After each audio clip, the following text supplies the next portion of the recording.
I'm in Moncton, New Brunswick, looking for amazing craft beer and learning about some interesting phenomena that only occurs in this part of Canada.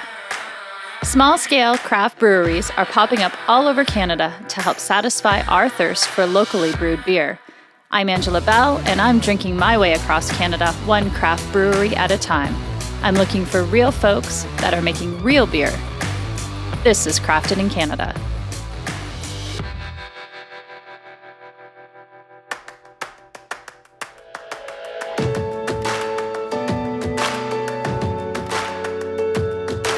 Moncton sits on the Petitcodiac River, which is fed by the Bay of Fundy, which has the highest tides in the world.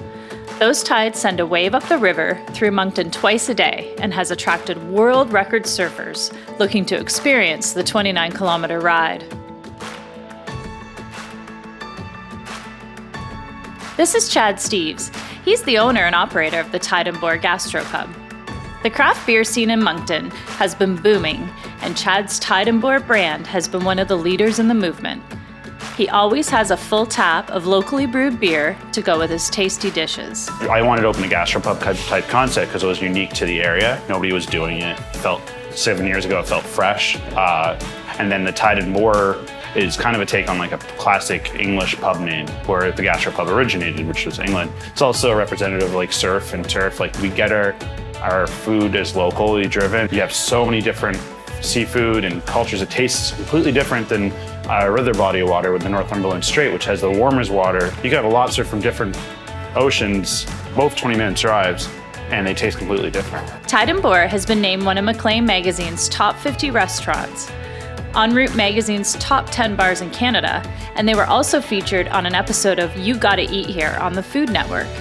Chad has a culinary arts degree and is putting it to good use by combining amazing food with delicious beer. Beer is almost a better pair than wine in some cases. For example, beer goes really well with like Mexican spicy foods, whereas wine, that's kind of a hard pairing, and that can go across the board, right? So, and if a diverse menu like ours, we don't have to necessarily focus on that. We kind of train our staff to kind of go, that beer would go well with what you're eating tonight. Unlike some of the bigger breweries that we had visited, Tide and Boar uses a single barrel brewing system. This means that he can quickly brew a wide range of beers with a small footprint. Craft beer consumers nowadays always want something different. Yes. They want to try something else. They want to put it on their Untapped, or they want to do this or that. They rarely will sit there and drink the same thing all night. Because I have a one barrel system, I brew tons of different beers all the time. Okay. So one year I think I've had almost 70 different beers I've made and had a name and all that stuff too. And that beer is why I'm here. I started my colorful flight with the Sour Otis, a delicious combination of raspberries and hibiscus flavors. To me, it's like a raspberry lemonade / Aqua Jamaica, which would be like a classical Mexican drink. So. It's not even like you're drinking alcohol, really. It's just like not a freshie. But it's perfect for this time of year. In the wintertime, it gets tough to find seasonal fruit around here, so I go to like grapefruits and oranges and that kind of thing. So we did like a rhubarb one this summer, strawberry pie one. This one I have a peach one on the go downstairs right now in the tank. So that is dangerous because you can drink a lot of that and all of a sudden be like, hey. Chad tries to have a hazy milkshake IPA on tap year-round. The one I tried was the Peach Ale Shake.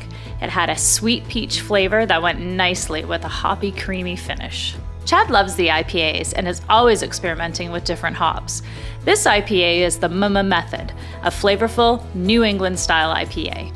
There should be hardly any IBUs in that. The IBUs are probably around like 30, which is really low for a high alcohol IPA, but that's the style, right? If I were to make like a West Coast IPA, I would make sure that the IBUs are pretty high. But this is like a New England style, so the IBUs are low and the hops are all at the end of the boil, so they're more floral, more juicy, more citrusy, more peachy, stone fruit, that kind of thing. So many different hops out there, and there's so many different varieties that you can just kind of brew whatever you want. You can try to focus on that hop or blending different hops to create more fruit profiles, that kind of thing. Having a one barrel brewery means that I'm not at high risk. Like, for example, if I had a 20-barrel brewery and I wanted to do a new recipe and it didn't work out, I'm dumping 20 barrels down the drain. Right. If it doesn't work out here, I'm dumping one barrel down the drain. So it's not the end of the world. Right. So I have less risk in I can be more inventive than like a large guy. Chad has invented an incredible culture of food and beer at Tide and Boar.